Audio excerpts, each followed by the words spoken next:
Okay, everyone. Hi, everyone. Thank you for joining us today. I'm excited.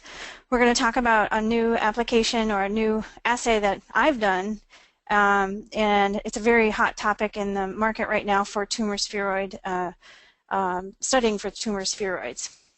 And I just want to give you a little teaser on this first slide to showcase what we're going to cover today.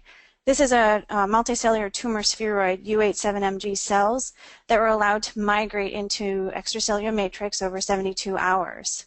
So these are just some of the images that you can acquire on the Celigo, and I'm going to show you how to today set up that assay as well as acquire the images and analyze on the Celigo.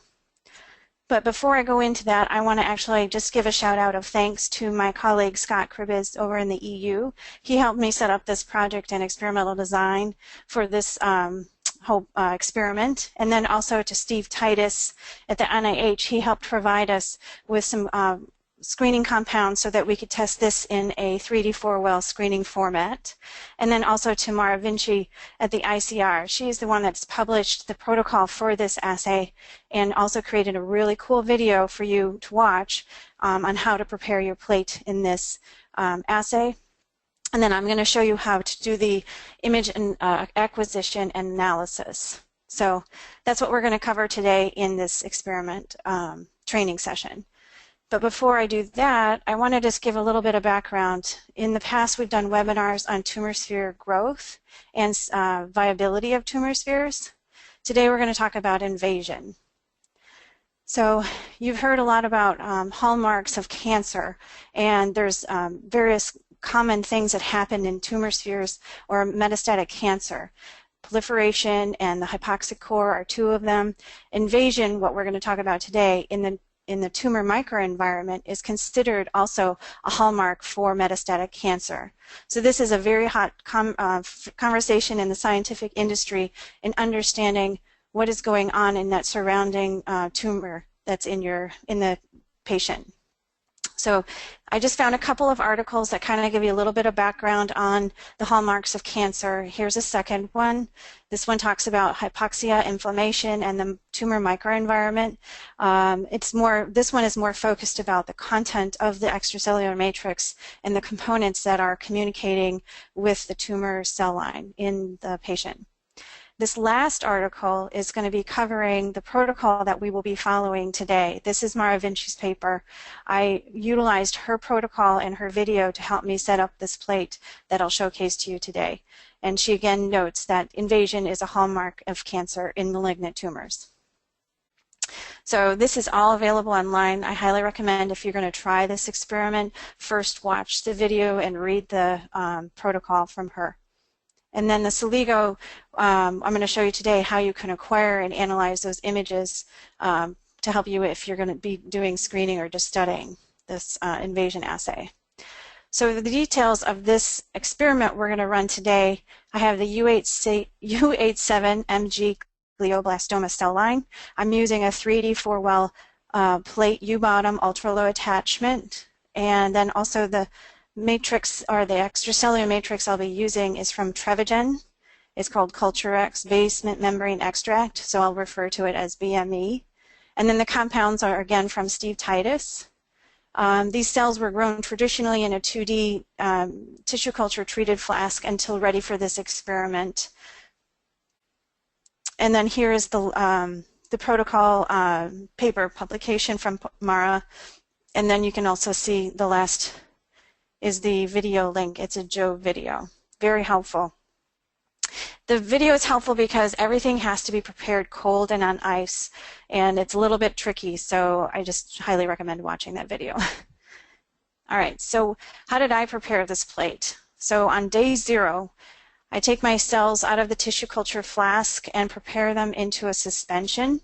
I have a certain concentration of cells in media, and the goal is I want to have 500 cells per well in my 384 well plate in 40 microliters. So this is the plate layout that I have for this experiment, where the center 2 groupings are 500 cells per well. This is plated on day 0.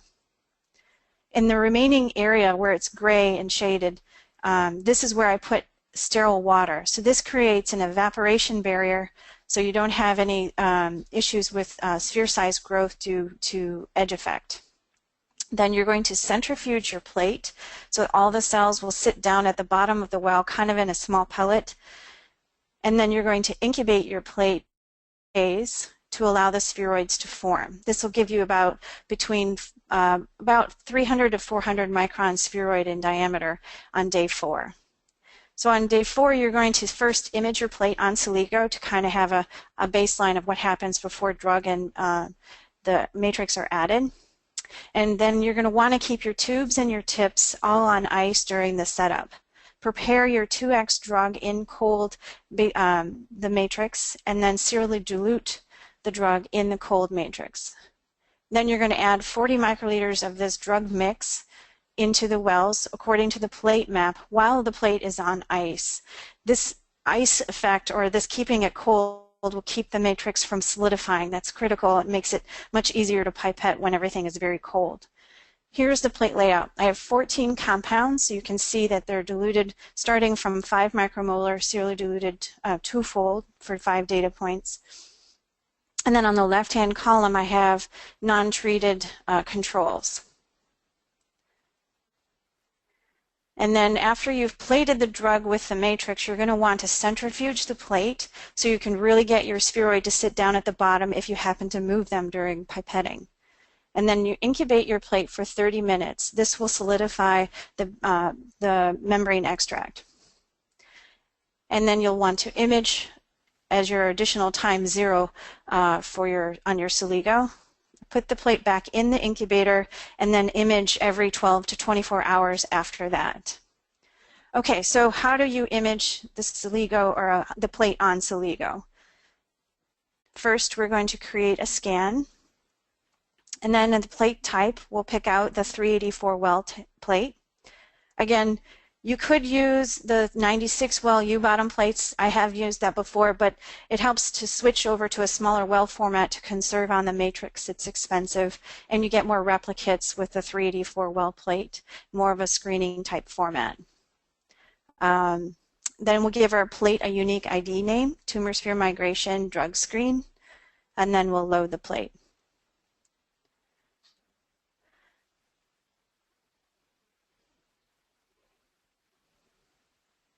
Okay, in the Scan tab, the first thing that we're going to do is pick the application.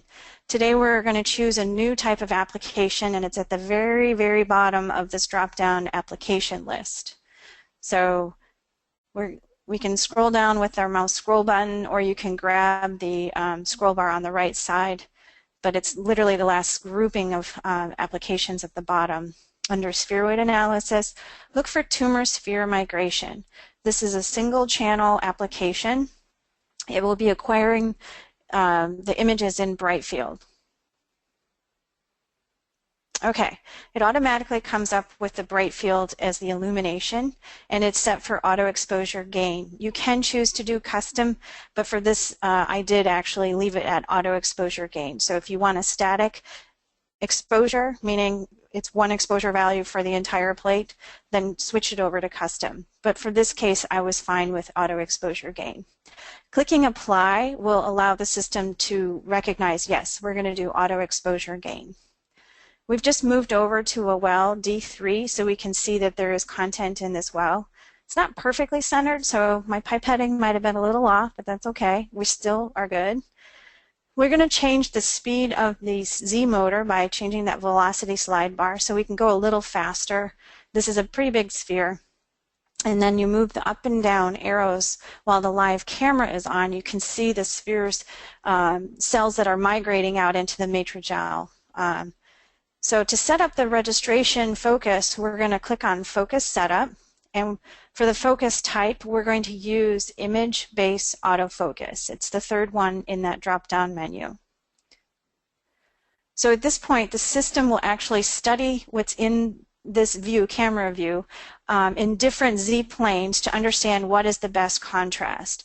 This worked really well for this type of application. I used image-based focus for the entire plate, and it turned out beautiful. It's like there was enough cells migrating out that it did find the right area in the equator for the spheroid and the cells migrating into the matrigel, or the extracellular matrix.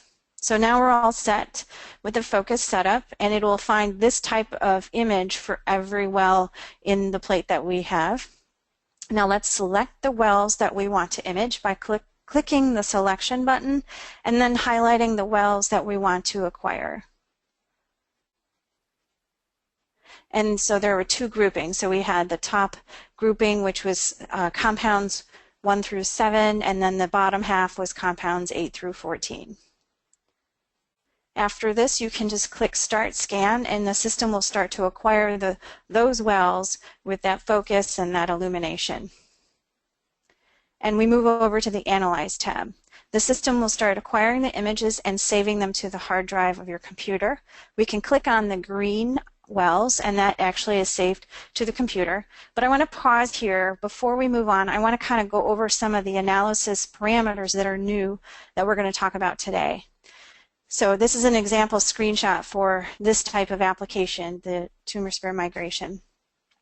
The analysis resolution is actually allowing you to analyze the images with less resolution. Even though we acquired them in 1 micron per pixel, we can use less resolution for analysis.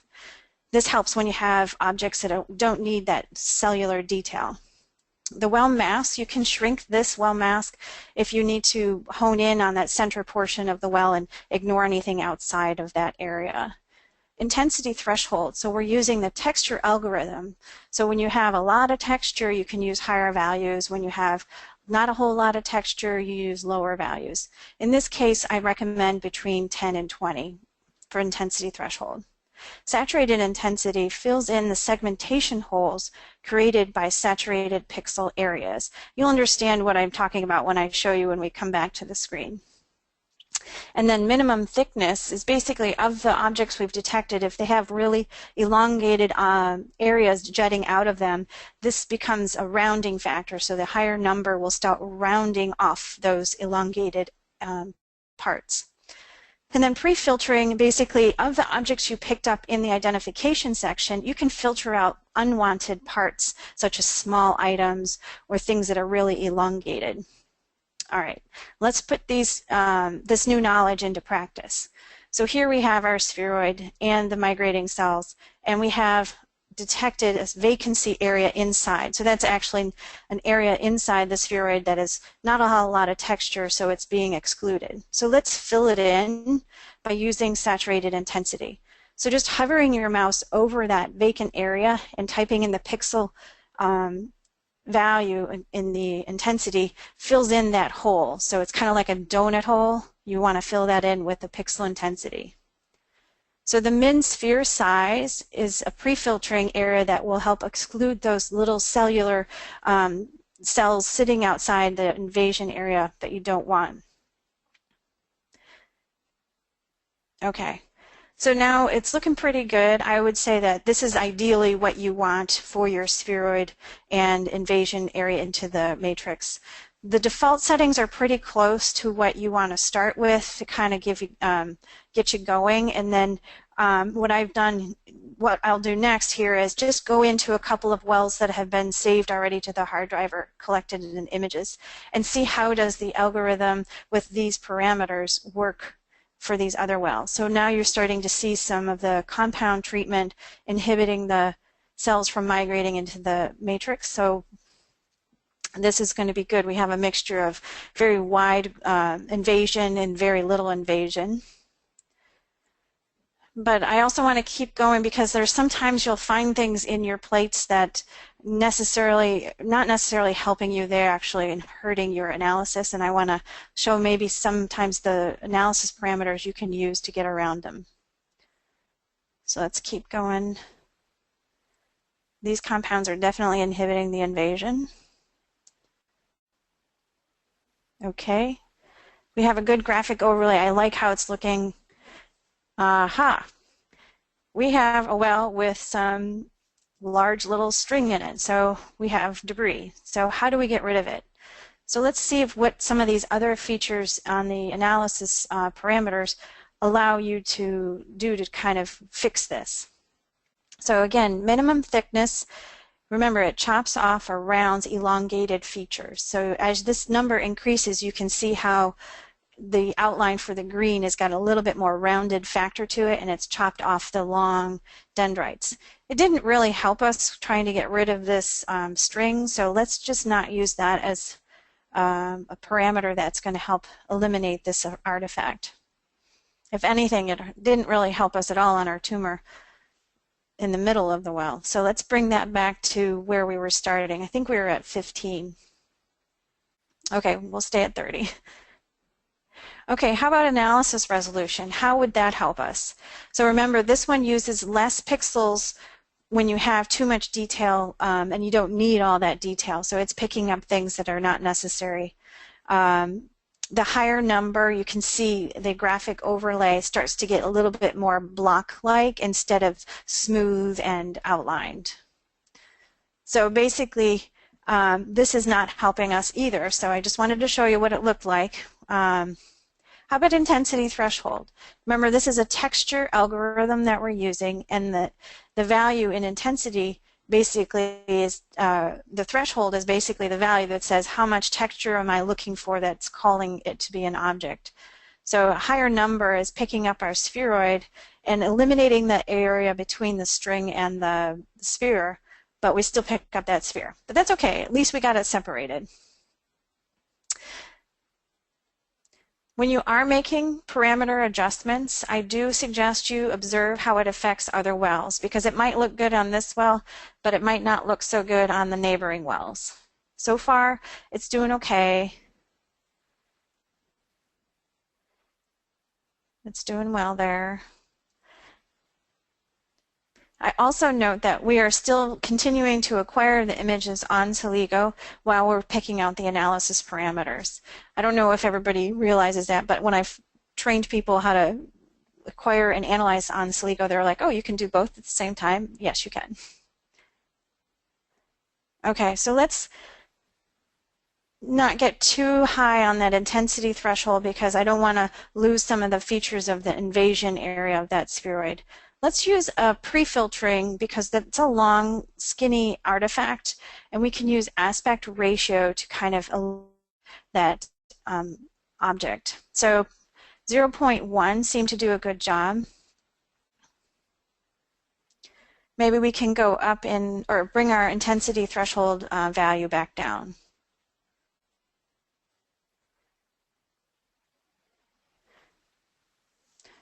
So it's preferable not to be too restrictive in the identification section.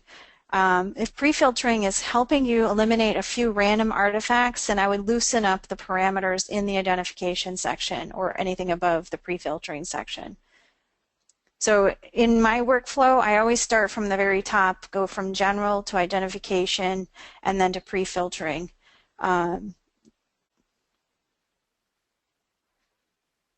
And also, I typically will allow the default settings to go through analysis first to see how everything performs and find out where are those wells that are problematic that I need to focus on, such as this type of string.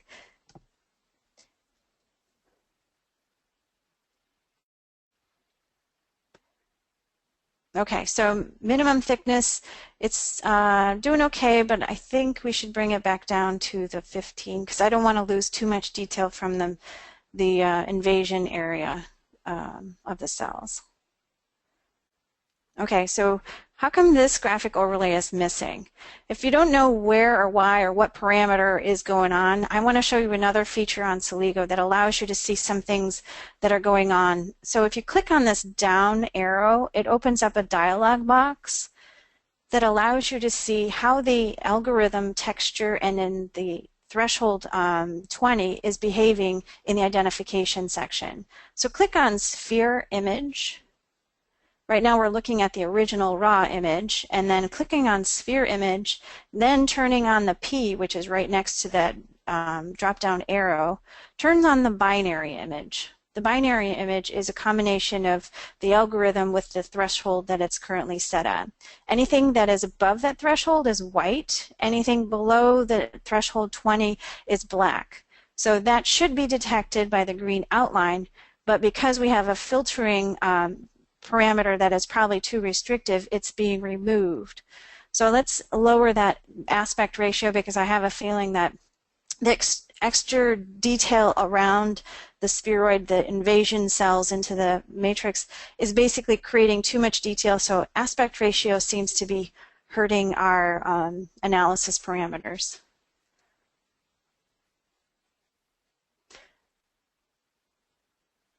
Okay, we're down to 130, 120, or 0 point.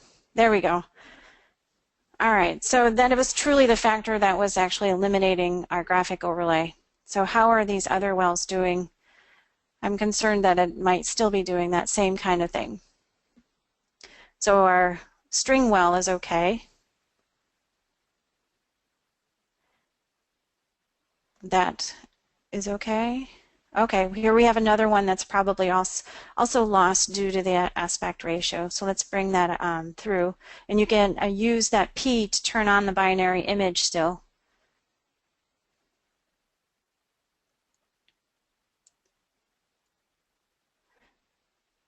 Okay, so my concern is that that string is also going to come back. So that's why I'm trying to stay up on the aspect ratio, but not too far. Okay, looks good. So far, we're doing well in the very invasive wells and the non-invasive wells.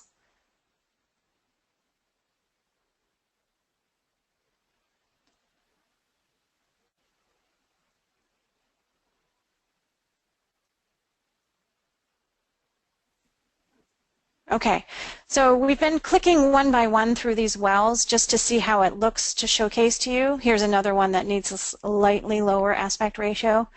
But this can kind of get old quickly. So what I prefer to do, again, is to allow the default settings or what you have currently set up. Like this seems to be working. I'm having more confidence this is going to look good. I've got a lot of wells that are performing well. So at this point, I would probably just click Start Analysis and let the system go through and analyze all of the images in the plate and see which wells are also having problems in the plate. So we only found one troubling well, and that was C17 with that string. I know sometimes people are like, oh, it's just one well, just excluded. We can do that too. All right, so let's just go ahead and click Start Analysis and let these parameters be applied to all of the wells. Now, the cool thing about the Celigo also is that if you're not happy with the analysis result, you can always come back to the Analyze tab and do a reanalysis. And so that allows you some flexibility if you didn't get it right the first time. So on the data display, I'd like to showcase the counts for the thumbnails. So this allows me to see which one got picked up as one spheroid that's been migrating. And then you have some other features that are reported. So more likely you're going to want to showcase the average area when you do your data graphing. But for analysis, I'm looking at counts. And the other feature I look at is the fill. This will be filling in the area that the green graphic overlay identified from the parameters of analysis. This helps me see from a very high level how the wells are performing for analysis. And it's looking really good. So you can see my control wells in column 2 all look really good. And then the fill is missing in a couple of wells, so those are probably the ones that we want to focus in and see what's going wrong with the analysis on that. So this is kind of what you're going to experience the first time you've gone through the analysis parameters, but once you've honed in on some analysis settings, you're going to want to save them and just run them the next time because they're going to probably work 99% of the time for the next plate that you're going to run. So I'm just using this this particular scan to showcase how you can troubleshoot through some of your analysis features and help you figure out ways to get around some artifacts in the plate. So the heat map is a neat way for you to actually focus on which wells are the ones that didn't score properly. And then what you'll want to do is, of those wells that have scored 0, you want to look at them and see what is the common feature that is causing them to be not counted. So let's go back to the Analyze tab and pick on one of these wells to see what is in that well and what feature in the Analyze parameters is causing it to be not counted.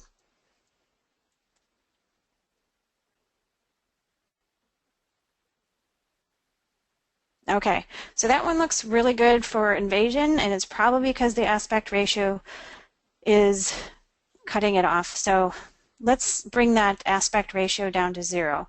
So we're quickly finding out that the aspect ratio is probably not a feature that you want to use when you're using this assay. It's helpful to some degree, but it's probably more hurting us because of all the extra detail that the cells are growing into the matrix. Rather than trying to find another trouble well, let's just click Start Analysis. It's pretty fast now that the plate is completely imaged.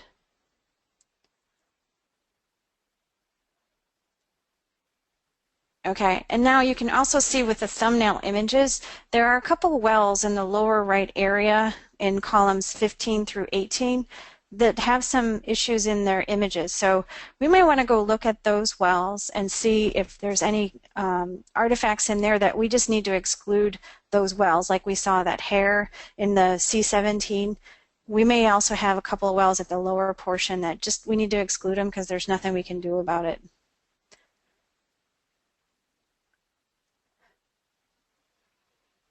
Okay. So let's take a peek at the fill and see what we're picking up. So for J2, it seems like the big sphere is being detected, but there might be a small little object in there that we can exclude. And then C17 is that one with the string in it. And then here we have some weird artifacts that we saw in the thumbnail images.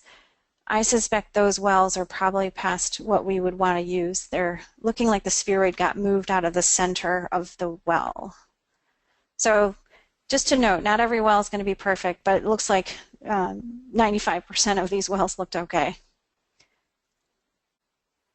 Yep, so this is the reason why you want to centrifuge your plate after you've put the gel in and keep it on ice cold so it's not too solidifying too fast.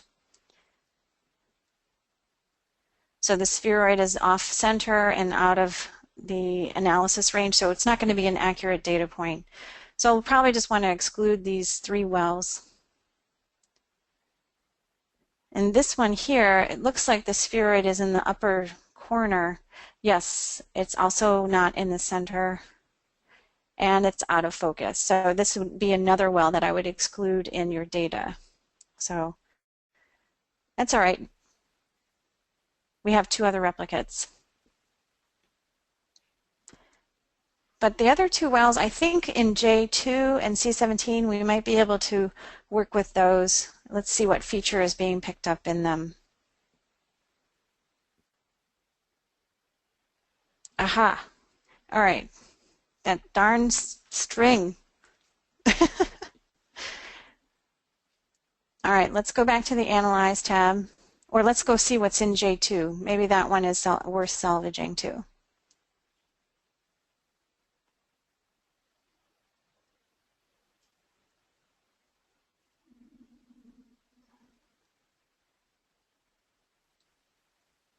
Okay, so a scratch in the well has caused an article to be picked up there. We can probably get rid of that through size, or let's see. Click on the Analyze tab, and let's just focus on those 2 wells.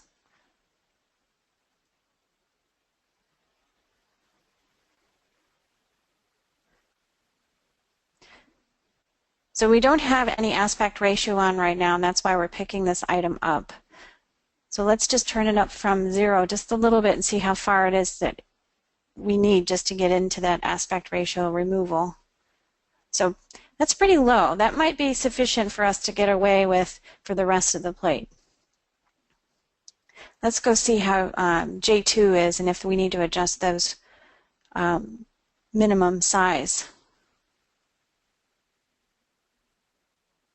I think we're okay. We got rid of it. It must have been the aspect ratio as well. So I think we're good. Let's go through and apply these parameters to this these image set and see if everything comes out much better, excluding those wells that we know we have to throw away.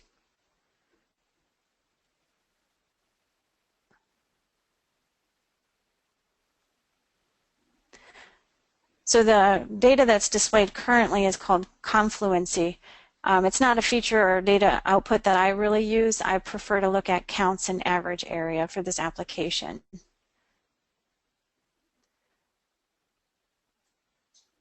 Okay, looks like we're doing fine with a little bit of aspect ratio. And there we have one well that's not doing well. D14. It looks like it's okay from this far away, from this high thumbnail view.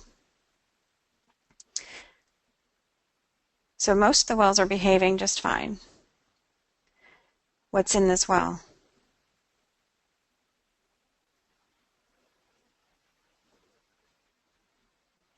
Okay, it should be fine. So there must be some other parameter that is not helping us out. Let's go back to the Analyze tab. But first, we need to stop the analysis. So if you're in the middle of analysis and you're like, nope, I want to stop, just click this little red button in the lower right corner. Now the system will stop analyzing and you can go back to the Analyze tab and focus on that one well. So D14.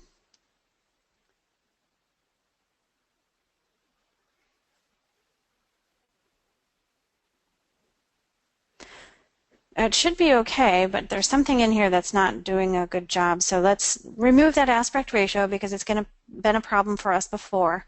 Aha, so we can see that this intensity threshold is missing the center portion of the spheroid. It's very flat and not textured, so that's why the intensity threshold is probably a little too high. As I was saying, that the super flat areas, no matter if it's dark or light, can be missed by the texture algorithm. So let's just lower that and see if we can, yep, there it is. Lowering the value actually brought us down to detecting the host sphere. So that's much better. And let's see how, I think we might want to still use that aspect ratio of 0.4, just a little bit to get rid of that C17 well. So this one is okay. How about C17?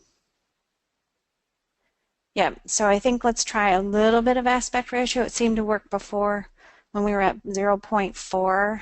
Let's see. Okay, it worked with even 0.3, so that's good. Now let's just go ahead and analyze it. I think this is going to be it, so we can probably have more confidence that we're all set now with these parameters. And if it's going to work at the end of this analysis and you're like, yes, this works, you can go back to Analyze and save this analysis parameters for the next plate that you want to image, or for the next day that you want to image this plate. We're definitely hitting a lot of ones, so we're good now.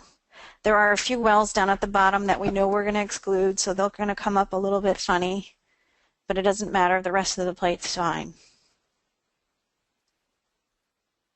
All right. Yep, so those are the wells that we're going to exclude because the spheres are not sitting in the center or they're out of focus now. And how's the fill icon look? The fill looks good. You can see the controls all look good on the left-hand column too, and you can see the trending for each of the compounds that are happening.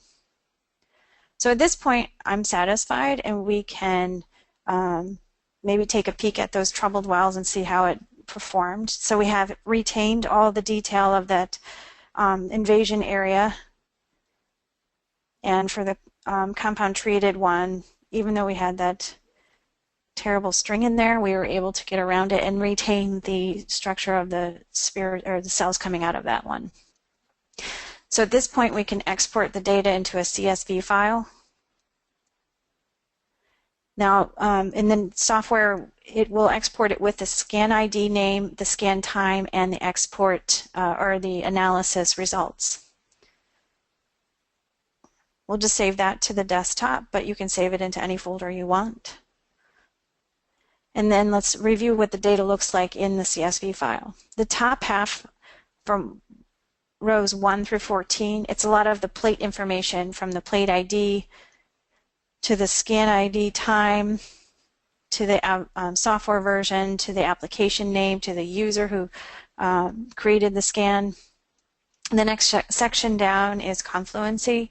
So of the area within the well mask, this is the percentage of area that's covered by this detection, and then the count of how many spheres were detected in the well, and then the average area for the coverage. So this is what the texture algorithm was picking up and what the green fill icon is filling in.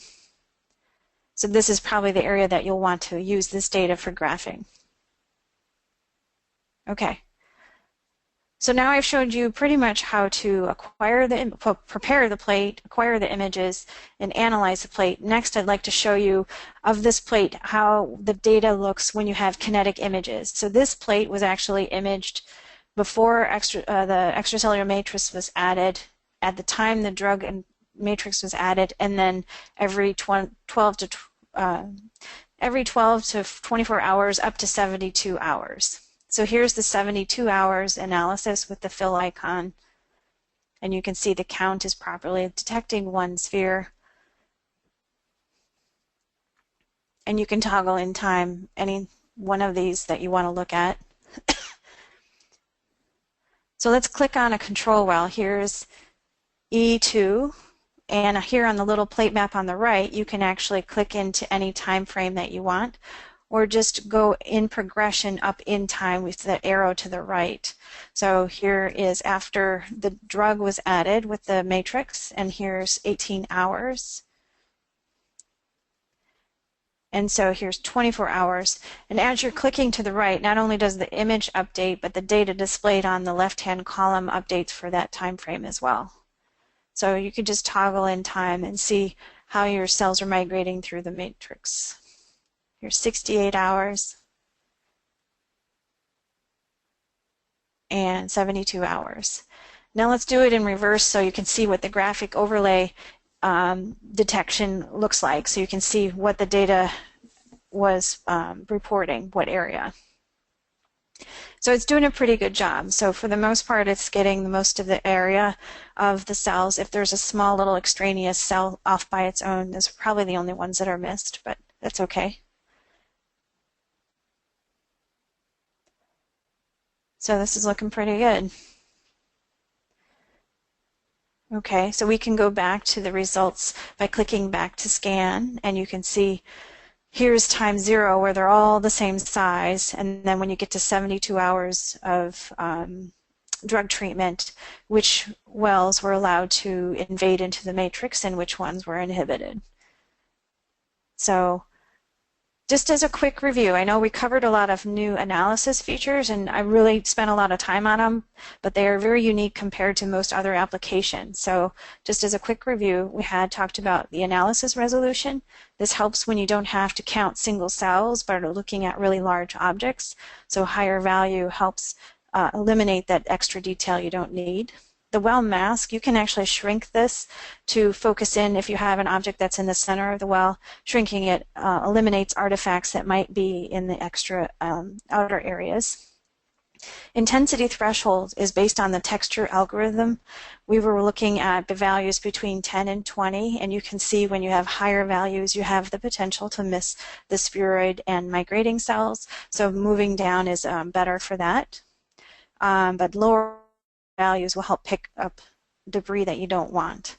Saturated intensity helps fill in those holes that are created in the center of the sphere where there's really no texture in the center of the sphere. Just use your mouse over the area to figure out what value to type in. And then minimum thickness, again, it rounds the elongated segmentation of objects. So you have really long dendrites sticking out, it starts to round and chop them off. And so after you've figured out what you've picked up is correct, you can filter out extra items using the pre-filter section. We saw a lot of that today and how it can help or hurt your analysis. So we've covered a lot today on how to do the invasion assay, basically the setting up of the plate, and then the image acquisition on Celigo, and then the image analysis on Celigo. We did a lot of that today. And then also finally we looked at some kinetic images to showcase migrating over or invading over 72 hours. So, all right, I'm going to take a deep breath and open the floor for questions. I really appreciate you guys all listening, and hopefully you learned something on invasion assay today. Okay, thank you, Sarah, for a great presentation. All right. So I'd like to open up this time to answer any questions our attendees may have for us. So I'll give you guys a minute or two to type them in, okay?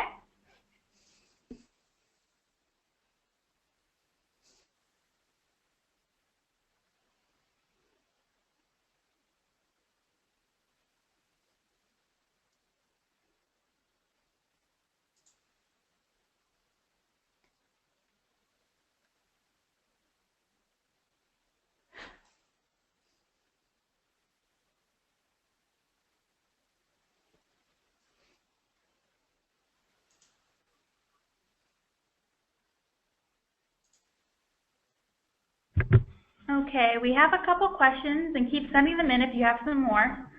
So the first question is, can we separate adjustment settings for each well? Can you create separate analysis settings for each well? Yes, you can. So in the Analyze tab, you can create segmentation settings, save them, and then above that, where you have created your new analysis settings names, it'll have a little code colored bar, and that in the plate layout map on the right-hand side, it says analysis settings. If you click on that analysis setting, you can highlight which wells you want to apply those settings to which wells. So you can have as many settings as you want. So if you have a couple of wells that are unusual, you can create some unique settings for that, highlight them, and then do the rest with the other settings. So I've done that before. Okay, great. We have another question. It says, have you compared this new technique with Boyden chamber assay for invasion assay, and what are the pros and cons?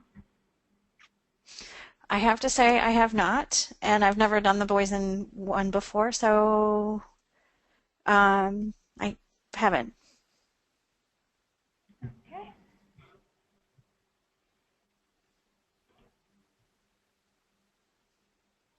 All right, I'll leave it up for another minute to see if we have any other questions that come through.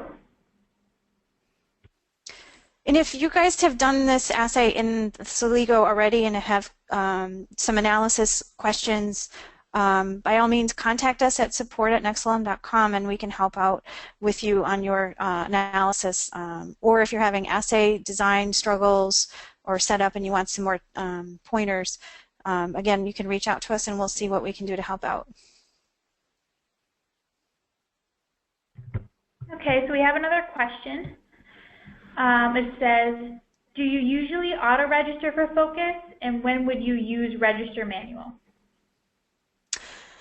So I do auto-register because that works with the saved experiment. So when I save the whole process from image, analyze, and all the parameters I've selected, the auto-register will also remember the registration focus mechanism. So basically it studies the Z and figures out what's the best contrast and goes there. If you want a slight different focus, you can do an offset from whatever auto-register does, but that way the whole saved experiment will remember focusing registration. If I do manual registration, it's because the auto, it's just not going to work every time, and I just know that when I image this plate multiple times, I'm going to have to do manual registration. And so it's a little bit more work up front if you're going to do growth tracking or some repeated kinetic imaging. So most times I'll do auto registration.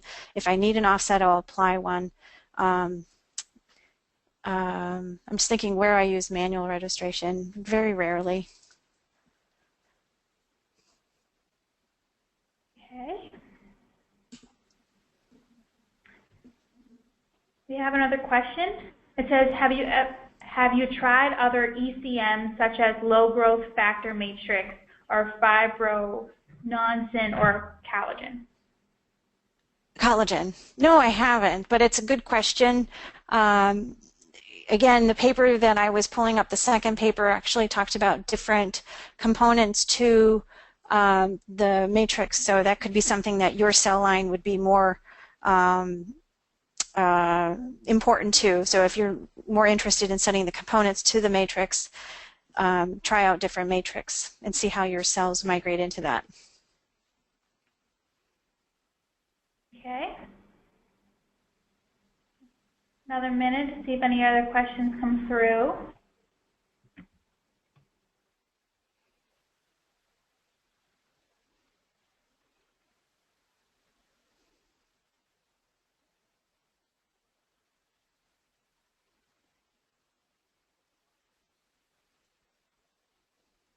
Oh, Amy, I just also want to mention to people in the viewing, if they have other applications they would like us to test out or try or have a video on, please let us know. We would love to figure out what content you guys are interested in seeing, or if you want to test drive an application on our instrument, we'd love to hear about it and maybe try it out. Thanks for that reminder, Sarah. We do have another question it says, what is the difference between invasion and migration? Okay, so this word I think gets used a little bit interchangeably. For this application, the cells are invading into the matrix, but sometimes people use the word migration or migrating into the matrix. So I would say migration would be more probably on a 2D flat surface, placing the cell or the sphere on a 2D 2D TC treated plate and then maybe migrating out. But I put both titles up there, invasion and migration, because people are using the two words sometimes interchangeably in this assay. But it's mostly an invasion assay into extracellular matrix.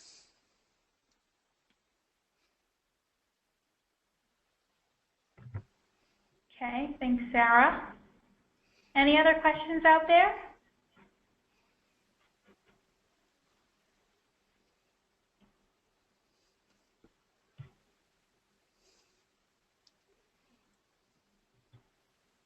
Okay, I don't really see any more questions coming through. All right, so that concludes our webinar for today. If you do think of any further questions later on, feel free to reach out to us via phone or emailing us at support@nextlim.com. And like Sarah said, we also definitely encourage our attendees to submit topics for future webinars. So definitely submit those to us either through email or phone. We now have all of our past webinars available on our help and support page on nextlim.com for your reference, so feel free to check that out. And again, today this session was recorded, so you will be able to view it later on if you missed it, or if you want to review a certain section of it or would like to pass it along to a colleague, you can do that. You will receive an email with the link to the recording sometime tomorrow. We will hope you enjoyed the webinar today. And again, thanks Sarah for a wonderful presentation, and I hope everyone has a great day. Thanks, Amy. Thanks, everyone. Bye, everybody.